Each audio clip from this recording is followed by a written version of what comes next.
Chegamos agora no capítulo 11 de Marcos. Ele fala sobre Jesus entra em Jerusalém. A partir do versículo 1 diz assim: Quando se aproximaram de Jerusalém, de Betfagé e Betânia, junto ao Monte das Oliveiras, Jesus enviou dois dos seus discípulos e disse-lhes: Vão até a aldeia que está diante de vocês e logo ao entrar encontrarão preso um jumentinho, o qual ainda ninguém montou. Desprendam o jumentinho e tragam aqui.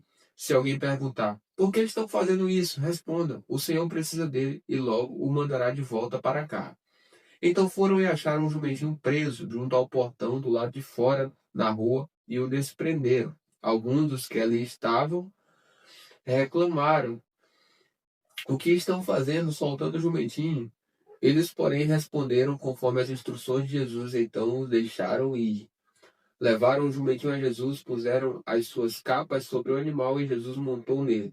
Muitos estenderam as suas capas no caminho e outros espalharam ramos que tinham cortado nos campos.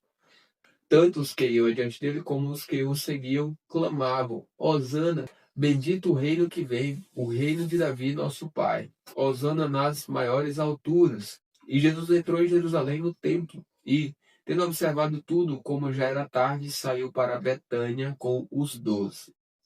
Agora vai falar sobre a figueira sem fruto. A partir do versículo 12 diz assim: No dia seguinte, quando saíram de Betânia, Jesus teve fome e, vendo de longe uma figueira com folhas, foi ver se nela acharia alguma coisa. Aproximando-se dela, nada achou a não ser folhas, porque não era tempo de figos. Então Jesus disse à figueira: Nunca mais alguém coma dos seus frutos. E os discípulos de Jesus ouviram isto.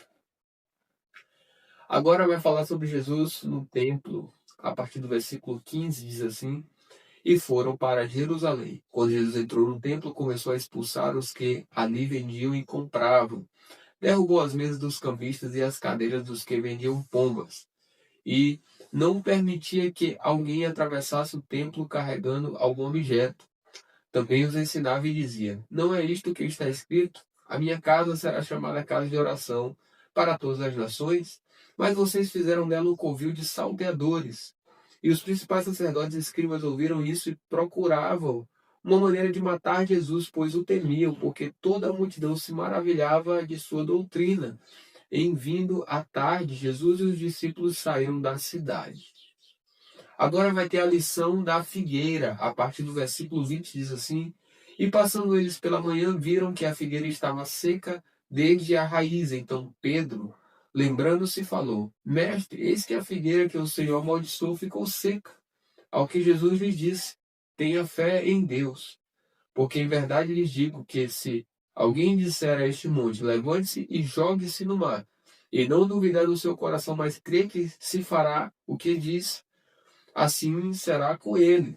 Por isso digo a vocês que tudo que pedirem em oração, creiam que já o receberam, e assim será com vocês. E quando estiverem orando, se tiverem alguma coisa contra alguém, perdoem, para que o Pai de vocês que está nos céus perdoe as ofensas de vocês. Mas se vocês não perdoarem, também o Pai de vocês que está nos céus não perdoará as ofensas de vocês. O contexto agora é a autoridade de Jesus. Fala sobre isso a partir do versículo 27. Olha o que diz. Então regressaram para Jerusalém.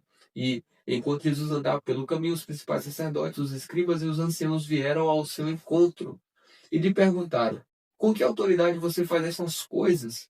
Ou quem lhe deu esta autoridade para fazer isto?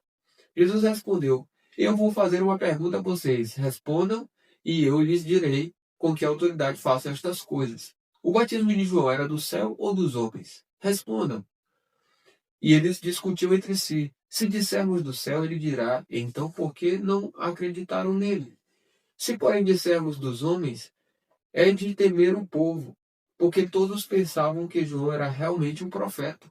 Então responderam a Jesus: Não sabemos. E Jesus, por sua vez, lhes disse: Então eu também não lhes digo com que autoridade faço estas coisas. Chegamos ao capítulo 12 de Marcos, e ele fala a respeito da parábola dos lavradores maus. Diz assim a partir do versículo 1. Olha aí. Depois Jesus começou a falar e expor parábola.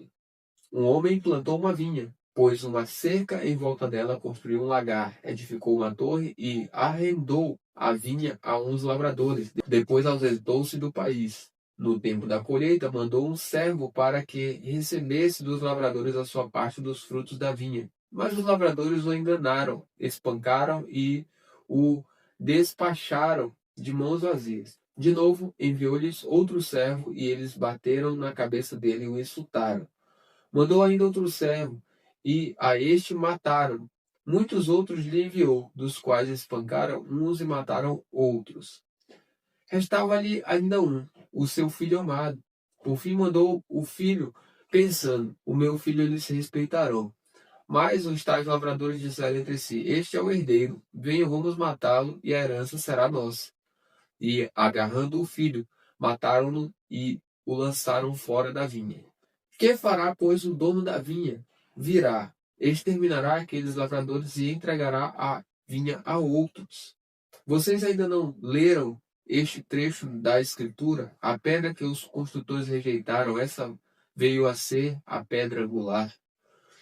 Isto procede do Senhor e é maravilhoso aos nossos olhos? E procuravam prender Jesus, porque entenderam que ele havia contado essa parábola contra eles, mas temiam o povo. Então eles o deixaram e foram embora. Agora o contexto é a questão do imposto. A partir do versículo 13 diz assim: E enviaram a Jesus alguns fariseus e dos herodianos para o apanharem em alguma palavra. Chegando, disseram-lhe: Mestre, sabemos que o Senhor é verdadeiro e não se importa com a opinião dos outros, porque não olha a aparência das pessoas, mas segundo a verdade. Ensina o caminho de Deus. É lícito pagar imposto a César ou não? Devemos ou não devemos pagar? Mas Jesus, percebendo a hipocrisia deles, respondeu: Por que vocês estão me pondo à prova? Tragam-me um denário para que eu veja.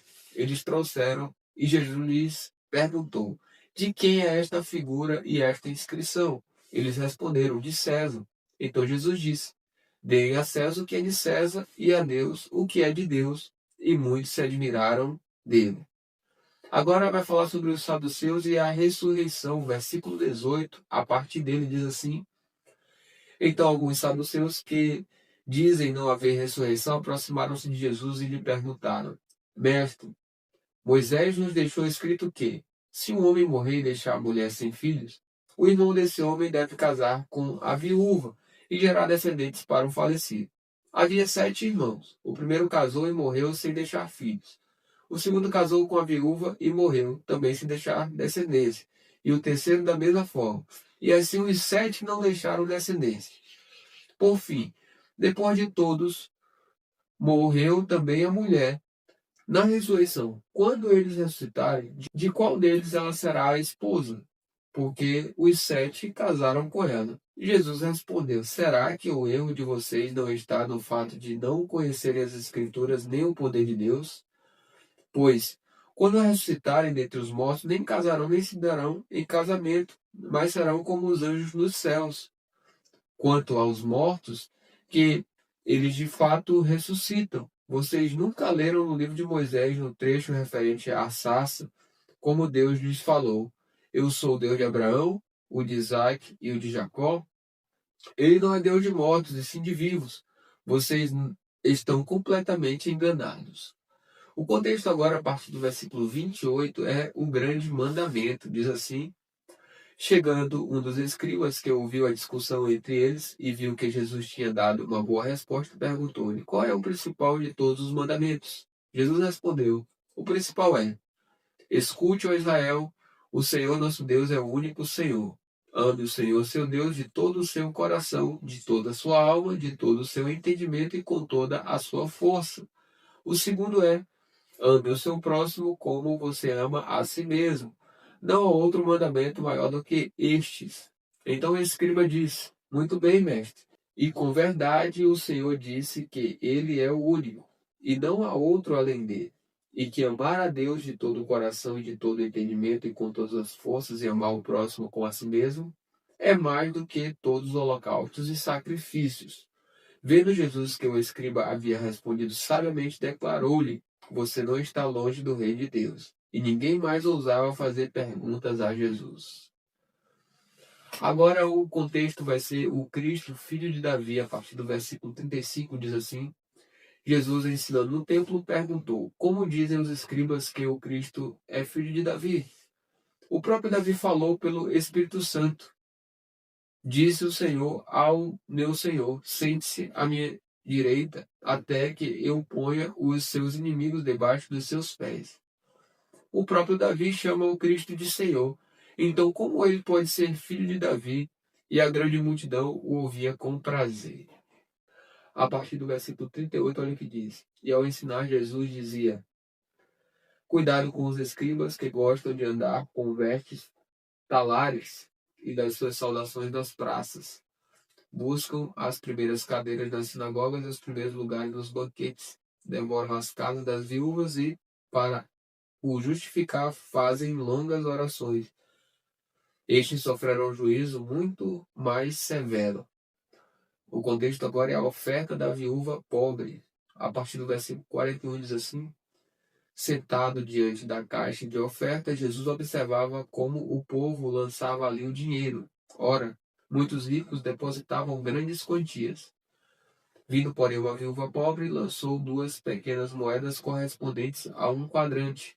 E, chamando os seus discípulos, Jesus disse: Em verdade lhes digo que esta viúva pobre lançou na caixa de ofertas mais do que todos os ofertantes, porque todos eles deram daquilo que lhes sobrava. Ela, porém, da sua pobreza deu tudo o que possuía, todo o seu sustento. Chegamos ao capítulo 13 de Marcos. Ele fala sobre o sermão profético. E ele começa falando assim: a destruição do templo. Quando Jesus estava saindo do templo, um dos seus discípulos lhe disse: Mestre, que pedras, que construções. Mas Jesus respondeu: Você está vendo estas grandes construções? Não ficará pedra sobre pedra que não seja derrubada. O princípio das dores. Jesus estava sentado no Monte das Oliveiras, diante do templo, quando Pedro, Tiago, João e André lhe perguntaram em particular: Diga-nos, quando estas coisas vão acontecer e que sinal haverá quando todas elas estiverem para se cumprir? Então Jesus começou a dizer-lhes: Tenham cuidado para que ninguém os engane. Muitos virão em meu nome dizendo: Sou eu, e enganarão a muitos. Quando vocês ouvirem falar de guerras e rumores de guerras, não se assustem. É necessário que isso aconteça, mas ainda não é o fim. Porque nação se levantará contra nação e reino contra reino. Haverá terremotos em vários lugares e também fomes. Essas coisas são o princípio das dores. Estejam de sobreaviso, porque as pessoas os entregarão aos tribunais e às sinagogas. Vocês serão açoitados e por minha causa serão levados à presença de governadores e reis para lhes servir de testemunho. Mas é necessário que primeiro o evangelho seja pregado a todas as nações. Quando, pois, levarem vocês para os entregar, não se preocupem com o que irão dizer, mas digam o que lhes for concedido naquela hora, porque não são vocês que estão falando, mais o Espírito Santo. Um irmão entregará à morte outro irmão, e o pai entregará ao filho. Haverá filhos que se levantarão contra os seus pais e os matarão. Todos odiarão vocês por causa do meu nome. Aquele, porém, que ficar firme até o fim, esse será salvo. O contexto agora é a grande tribulação. A partir do versículo 14 diz: Quando, pois, vocês virem o abominável da desolação situado onde não deve estar, quem lê entenda.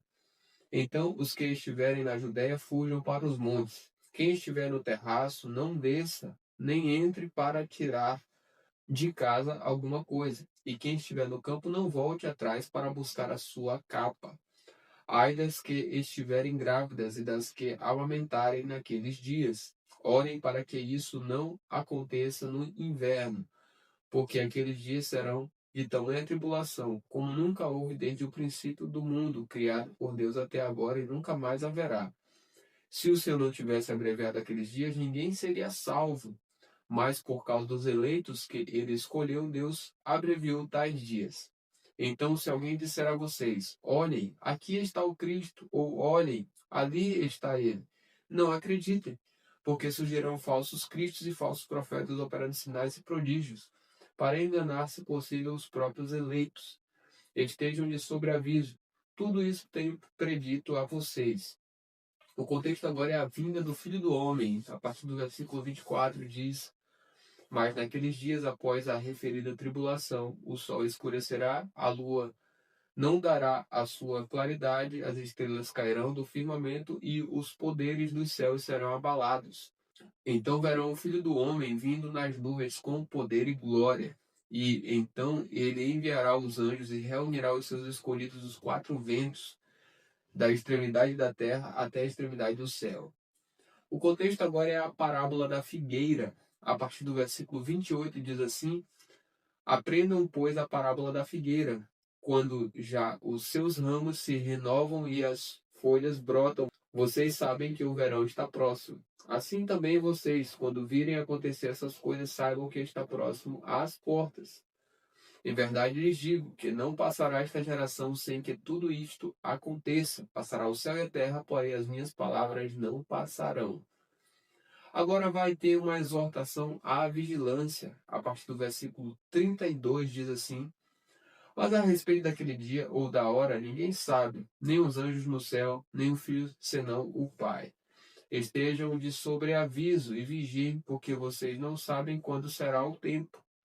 É como um homem que, ausentando-se do país, deixa a sua casa, dá autoridade aos seus servos, a cada um a sua obrigação, e ao porteiro ordena que vigie. Portanto, vigiem, porque vocês não sabem quando virá o dono da casa, se à tarde, se à meia-noite, se ao cantar do galo, se pela manhã, para que, vindo ele inesperadamente, não encontre vocês dormindo. O que, porém, digo a vocês, digo a todos: vigiem.